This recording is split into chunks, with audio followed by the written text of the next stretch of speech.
Olá, galera do Colégio Santa Rita, nossos alunos das primeiras séries do ensino médio. Vamos dar sequência às nossas aulas de História. Essa é a aula de número 17. Estamos no nosso volume 2 do Sistema Farias Brito de Ensino. E no volume 2, estamos trabalhando aí o capítulo 8, que é a civilização islâmica ou Império Árabe da Idade Média.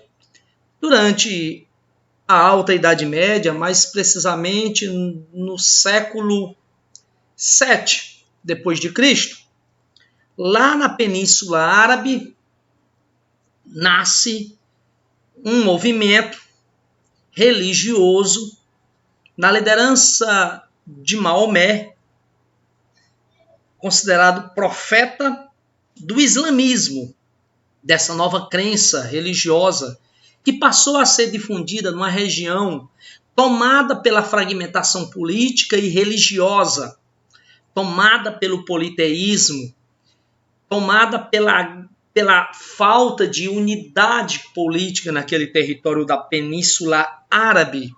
E a partir de Maomé e a difusão dessa nova crença, chamada islamismo, significa submissão a Alá, ao único Deus, Maomé então difunde essa nova doutrina naquela região, apesar de ter sofrido perseguições, sua fuga para Medina, a Hégira chamada, esse movimento importante, porque a partir dele Maomé consegue apoio em Medina e o seu retorno é a conquista de Meca.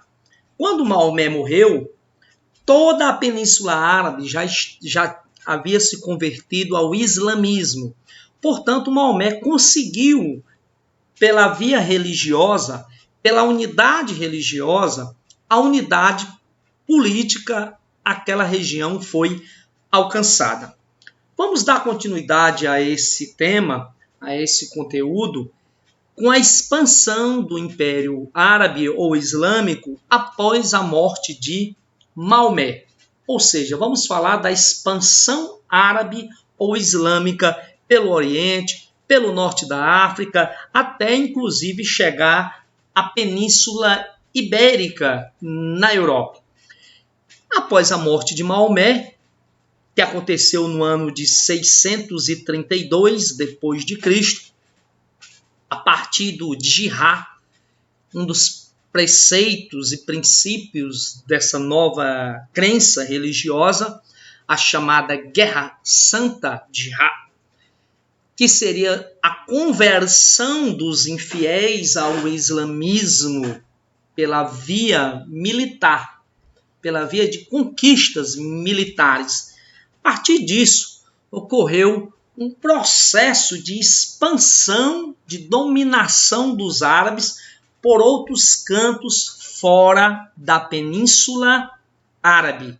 A expansão religiosa através do Jihad, da chamada Guerra Santa, e, consequentemente, se deu a expansão territorial desse povo de dominação árabe, assim fundando o chamado Império Árabe, governado pelos considerados sucessores de Maomé, os califas. E assim os árabes conseguem avançar domínios territoriais. Como bem olhamos nesse mapa, se vocês observarem nesse mapa, a Península Árabe, a Arábia na época de Maomé, portanto, a Península Árabe, na época de Maomé, foi totalmente convertida ao islamismo. Quando Maomé faleceu no ano de 632, a Península Árabe já estava tomada pela unidade política. As primeiras conquistas que aconteceram após a morte de Maomé, até o ano de 661 depois de Cristo, nessa coloração rosa, nós percebemos aqui as conquistas nas regiões da Pérsia, da Armênia, região sírio-palestina, Egito, portanto, grande parte do norte da África. E nessa coloração aqui mais azulada, percebemos aqui as conquistas posteriores até pelo menos o século 8, 750, onde os árabes avançaram conquistas militares por regiões da Índia, norte da África, até chegar à Península Ibérica na Europa. Portanto, as conquistas árabes avançaram bastante após a morte de Maomé. Essas conquistas em territórios bizantinos, norte da África e até chegar à Península Ibérica, se deu em função da defesa da chamada Guerra Santa, espalhar por meios de conquistas militares a doutrina islâmica, a religião islâmica ou islamismo. Portanto, durante a dinastia Omíada, entre os anos de 661 a 750, durante o período em que essa dinastia governou esse povo, esse império islâmico, o avanço árabe se deu em direção à Europa. Por pouco os árabes não conseguiram conquistar a Europa franca.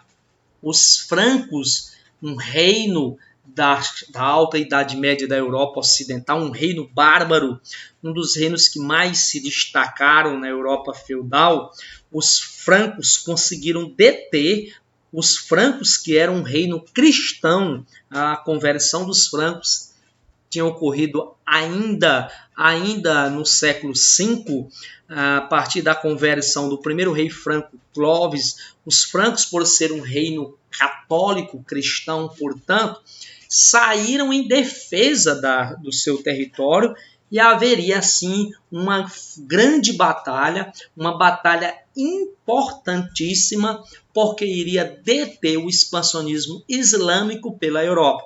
Esta batalha se deu no ano de 732. Mais uma vez, mostrar aqui no mapa as conquistas árabes. Vamos lembrar aqui, a Península Árabe, pela legenda, a Arábia na época de Maomé. Nessa coloração verde, percebemos as conquistas que ocorreram até o ano de 661, as conquistas da Pérsia, 642, da Armênia, 653, região Sírio-Palestina, Egito, 641, no ano de 700, a conquista da região do Maghreb, a atingir a Península Ibérica. E no ano de 732, a famosa Batalha de Poitiers. De um lado, os francos defendendo a Europa cristã católica, e do outro, os árabes em pleno avanço. Na época, sob a liderança de Carlos de Martel, um líder franco que conseguiu vitórias importantes contra os muçulmanos na Batalha de Poitiers. Essa batalha foi importante porque conseguiu preservar a Europa católica, cristã, desse avanço muçulmano. Contudo, os muçulmanos continuariam a dominar a Península Ibérica por um longo período, pelo menos até o ano de 1400, até o século XV, até o ano de 1492, a Península Ibérica ainda estava ocupada, pelo menos uma pequena parte, pelos muçulmanos.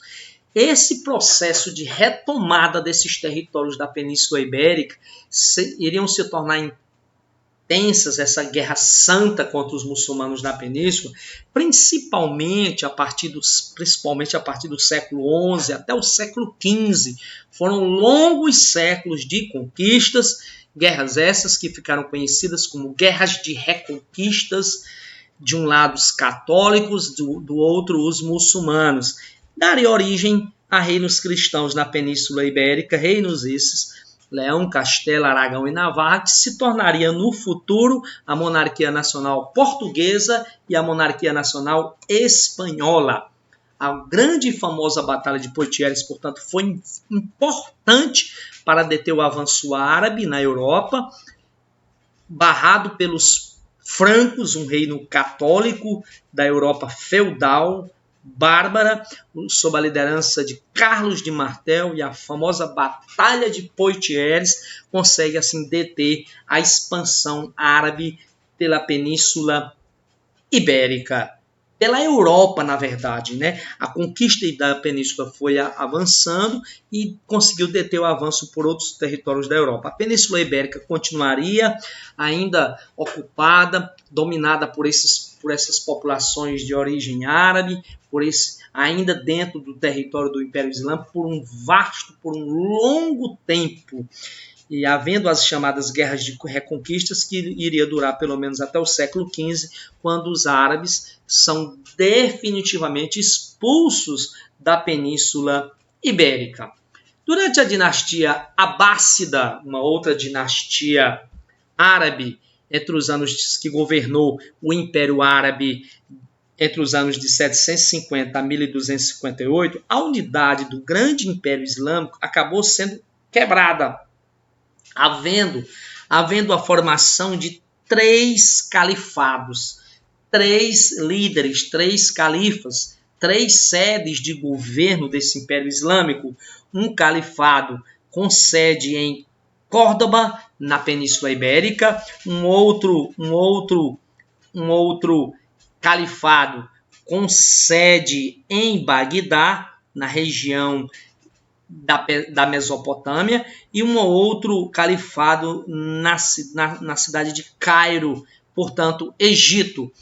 Esta fragmentação política do Império Islâmico iria contribuir para a decadência do Império, para que os territórios que foram ocupados pelos árabes ao longo do tempo começassem a ser retomados ou por povos da própria região ou por outros impérios em plena expansão, a exemplo do Império Bizantino ou a exemplo também do Império Turco-Otomano. Assim, essa divisão política ao longo do tempo também vai condicionar a desagregação religiosa do islamismo. O islamismo, portanto, iria passar também por divisões em 2 vertentes principais. A sunita em várias vertentes, dentre elas as 2 principais. A vertente sunita, que seguem, além do Alcorão, o Sunna, que é um outro livro sagrado, que é uma espécie de uma reinterpretação moderada do Alcorão. Já os xiitas, que são os mais radicais, que seguem o Alcorão ao pé da letra, portanto, e somente só seguem o Alcorão. A origem dessa divisão foi em função da disputa de quem iria dar continuidade à liderança de Maomé após a sua morte. Após a morte de Maomé, a religião sofreu divisões. Dentre elas, as mais destacadas, a xiita, que são os seguidores de Ali, tio de Maomé, onde eles consideravam que os califas tinham que ter uma descendência de uma linhagem familiar de Maomé, autoridades passadas a Ali, fiéis são independentes. Hoje, no mundo, aqueles países que têm predominância muçulmana, islâmica, que adotam a vertente xiita, são os mais radicais, seguem o Alcorão ao pé da letra. Já os sunitas seguem os califas, sendo dependentes dele para suas decisões. Hoje são menos radicais, né? Tem uma visão, portanto, mais moderada do islamismo. Esse mapa é um mapa atual que mostra em parte do planeta, mais precisamente Europa, Ásia e África e Oceania, onde estão a maior parte do número de sunitas e xiitas no mundo muçulmano. Nessa coloração de um verde mais forte, prevalece as regiões, os países onde predominam os xiitas. Observando assim no mapa, a maioria são sunitas. Nessa parte de uma coloração de um verde mais fraco, portanto, mais claro, corresponde às regiões, os países onde o islamismo sunita prevalece, predomina.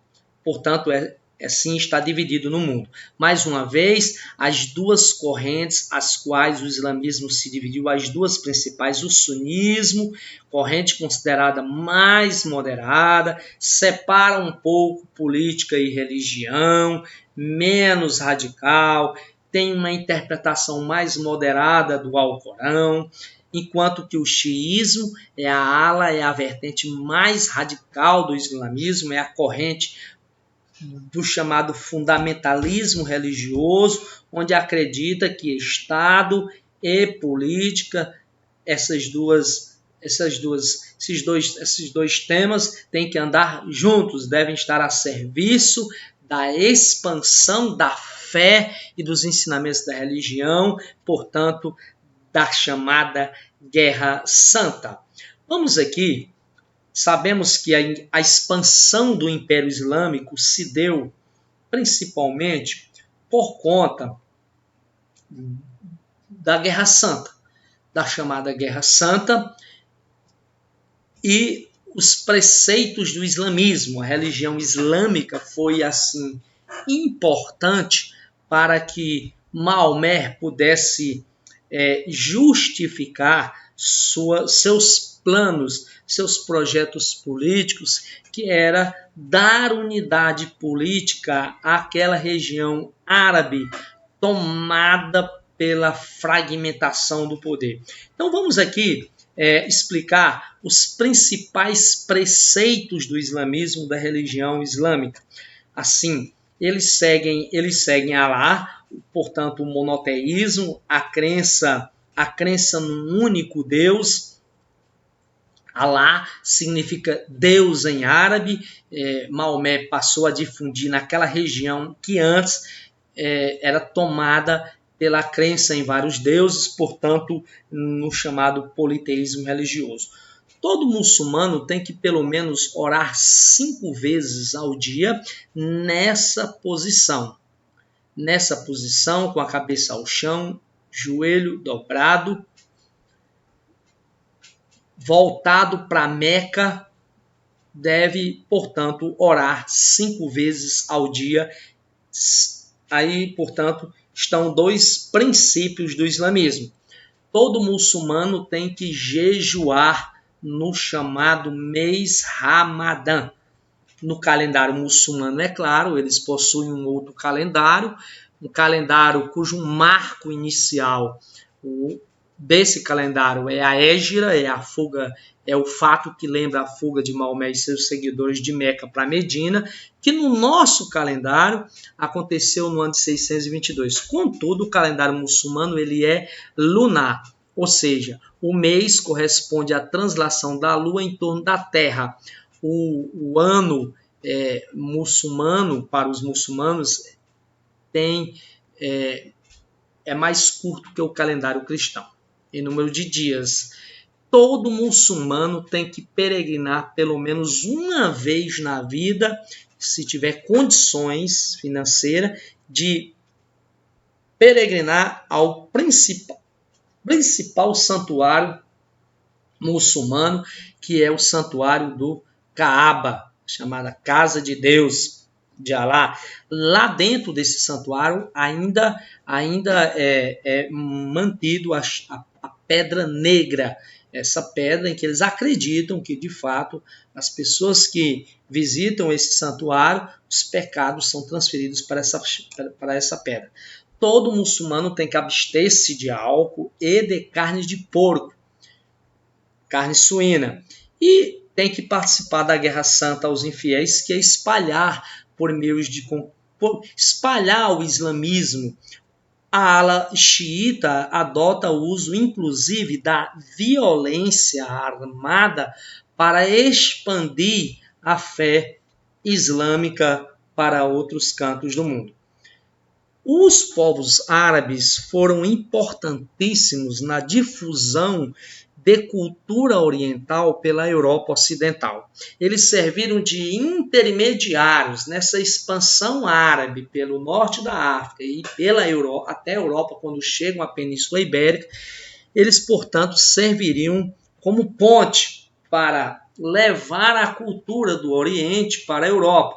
E os europeus souberam muito bem aproveitar, se utilizar de elementos culturais importantes que os árabes, inclusive inovações, invenções importantes que os árabes levaram para a Europa e os europeus assim souberam muito bem utilizar para objetivos, inclusive para fins econômicos. Então nós vamos aqui explicar alguns elementos culturais importantes que os árabes, alguns legados culturais importantes, os quais os árabes foram responsáveis por difundir pelo Oriente.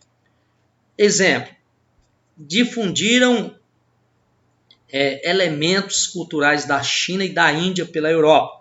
Sabemos que a China e a Índia foi palco de invenções importantes, invenções essas que foram levadas pelos árabes até a Europa.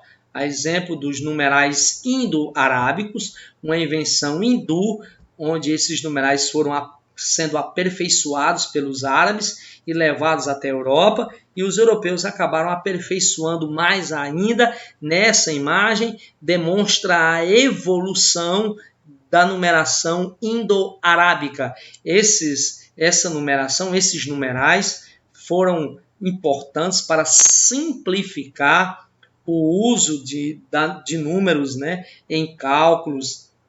Portanto, foi uma contribuição importantíssima dos árabes. A pólvora também, os árabes levaram a pólvora para a Europa, o papel, que foi uma invenção chinesa, contudo, os árabes levaram essa invenção para a Europa. A bússola, que foi importante demais, um elemento importante utilizado pelos europeus nas grandes viagens marítimas, na expansão marítima, nas conquistas, nas viagens marítimas do século XV e XVI. A bússola é uma invenção chinesa, mas os árabes foram responsáveis, foram difusores desses elementos para a Europa, e assim os europeus puderam ter acesso a essas inovações. Os árabes também aprofundaram experiências em alquimia, né? Alquimia é uma espécie de mistura de misticismo com experiências químicas.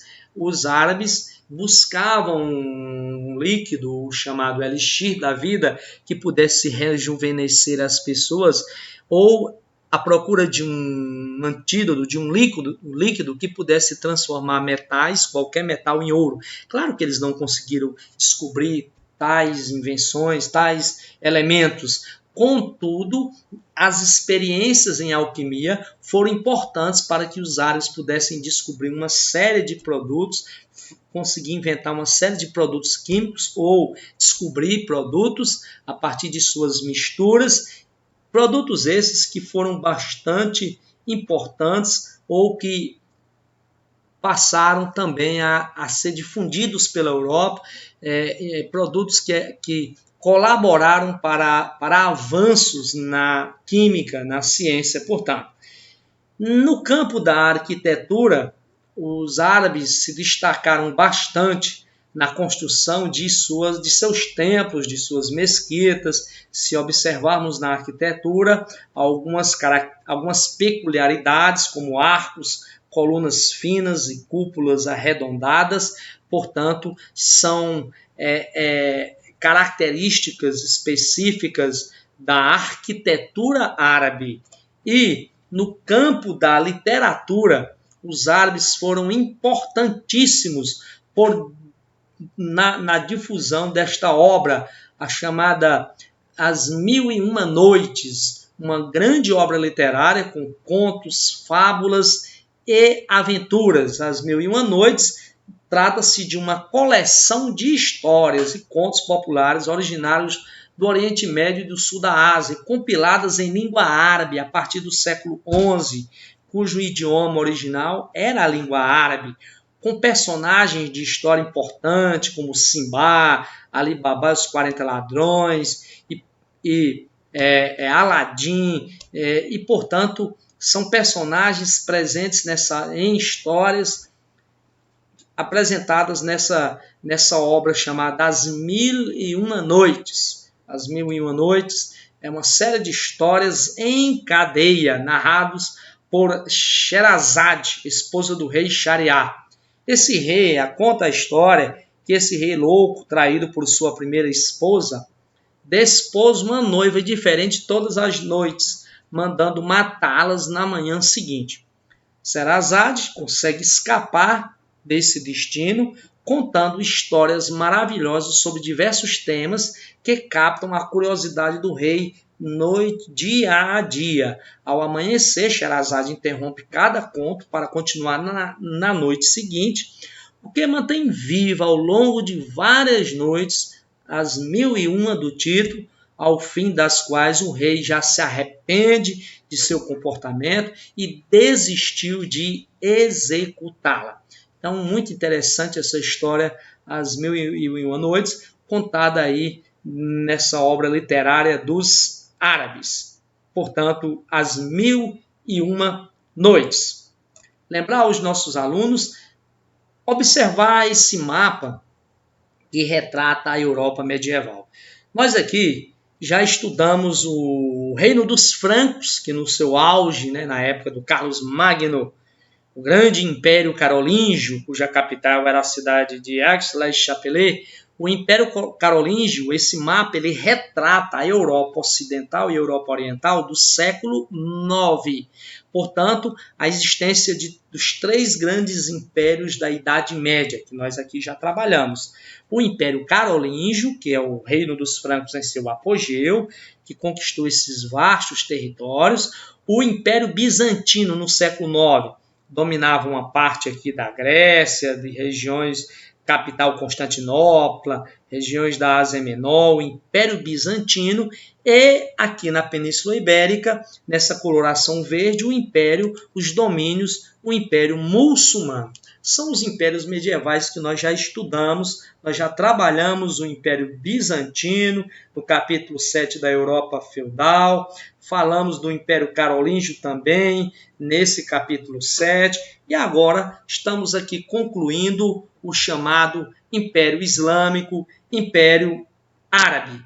Portanto, na nossa próxima videoaula vamos estar trabalhando os reinos africanos da Idade Média. Na Idade Média, a África foi palco também de grandes reinos, riquíssimos reinos importantes, que vamos estar estudando vamos estar trabalhando na nossa próxima videoaula. Vamos fazer as atividades do nosso livro-texto, Sistema Farias Brito de Ensino, os exercícios aí relacionado a esse assunto, a esse conteúdo do capítulo 8, Civilização Islâmica, está aí nas páginas 78 e 79. Forte abraço a todos e até a nossa próxima videoaula.